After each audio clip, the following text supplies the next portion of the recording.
So, I had heard that Borderlands 4 had good in-game content, but I didn't want any spoilers, so I didn't look into exactly what it is. This video will be a spoiler for what it is, by the way. I guess that should be pretty obvious, though. Anyways, I beat Borderlands 4, and while normally I jump straight into playing through the game again on a harder difficulty as I approach max level, that's not an option here.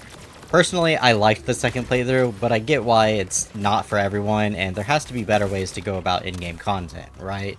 So, what does Borderlands 4 do? Instead of a second playthrough, once you beat the game, you unlock challenges, like defeating certain bosses, and those unlock wildcard missions, which is just replaying a certain mission with modifiers similar to the mayhem modes of Borderlands 3. Doing these wildcard missions that Lilith gives you increases your ultimate Vault Hunter mode level, which increases the game's difficulty. There's also a weekly wildcard mission that you unlock immediately upon beating the game that gives a guaranteed legendary, but it doesn't level up your UVHM. Unfortunately, I find it's not nearly as interesting as playing through the game with new, stronger enemies. It's a single mission at a time, for one, and you're fighting the same enemies you've been fighting. It's really nothing new, except you might get the modifier where every enemy spawns a black hole. Fun. The whole process of increasing your UVHM level is just a tedious grind, traveling from boss to boss that you've probably already beaten before to unlock a mission that you've already played, and with little reward. You get a cosmetic if you hit UVHM 5, I think. I don't know. I haven't cared enough to do it. I've slowly hacked away at it, but it's considerably less fun than a second playthrough, so I just haven't finished it. But while that's the main in-game content, there is, thankfully, other things to do. But are they any good? So after beating the game, you also unlock the Big Encore, which is a slightly harder version of a boss that has increased dedicated drops. Like the weekly wildcard mission, it changes every week. It's not that much more difficult and feels pointless if you already have the dedicated drops, but it is probably the biggest challenge the game has to offer at the moment. I guess you could farm the big Encore boss for all the best rolls of legendaries or maybe even the new shiny guns, but the payoff just isn't worth the grind, especially since there isn't a bigger challenge to tackle at the moment. What's the point of farming for a shiny if you've already done everything else? What would you use it on? I guess you could do it just to have it for the future, but I don't know. There are also probably still lots of open world tasks for you to do, and plenty of side quests, but like I said in my video about uniques, the side quests aren't exciting because of the lack of meaningful rewards. The only real thing to do is grind for max level and farm for the best possible loot, which you will do both at the same time by fighting bosses over and over and over. And then what? There's nothing worth optimizing your build for. If you've beaten the game, you've pretty much done all of the hardest things the game has to offer. UVHM increases the difficulty, but it feels artificial. The bosses are at their most difficult before you learn their movesets and have strong builds, so Idolator Soul, for example, is really harder the first time than in the Ultimate Vault Hunter modes. You might want to do all the auger caves, bunkers, and drill sites just to see out the bosses, but I did that before I beat the game. The only bosses I had left were hidden behind side quests that dragged on, but I guess it was something to do. However, it's not exclusively in-game content. You could do that before you beat the game. There is firmware as additional loot to consider, as you unlock transferring firmware when you beat the game, making it actually viable, and specializations, which are like an additional skill tree you unlock when you beat the game, although it's not the most interesting skill tree. Regardless, there's not much to do with them anyways, not at the moment at least. And, like I was saying, the UVHM modes aren't noticeably harder to me, at least not up to where I'm at so far, and feel more artificial than anything.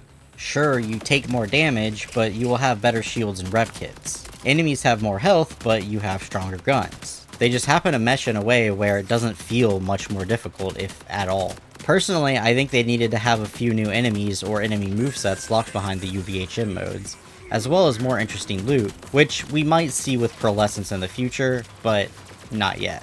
Oh, and not only is there no real second playthrough, but there's no raid boss. Not yet anyways. It was the same with Borderlands 3, and I think that really hurt the game. Going back to Borderlands 2, Terramorphous was fantastic in-game content that took me years to be able to beat. Borderlands 2, from release, had a reason to optimize your build. And I think that's one of the reasons that the game was so great and has such strong lasting power. Not only did it have a second playthrough that introduced new enemies, giving you a reason to keep playing, but it also had a truly difficult max level boss that would take farming and strategizing to defeat.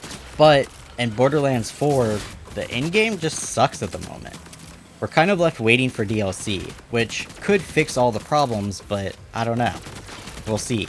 It looks like we will get a single raid boss in a few months and pearlescence eventually, but I don't know if I'll still be interested in the game by then. Most of the updates seem to be filler crap. I mean, like, who cares about echo skins? And what I'm concerned about is if the boss will actually be nearly as difficult or as interesting as the raid bosses from Borderlands 2. If this boss isn't a real challenge, I feel like the game is going to be forgotten about in much of the same way that Borderlands 3 and Tiny Tina's Wonderlands were relatively forgotten about a month later. And I'm saying relative because of course they weren't completely forgotten about, but they lost their hype fast. I want this game to continue doing as well as it has been so far, because the game was good up to this point, but the in-game is just so disappointing. It needs more in-game content desperately, at least if it wants to be on par with Borderlands 2. And I mean actual in-game content, not just filler content that you can circle back to once you've beaten the game.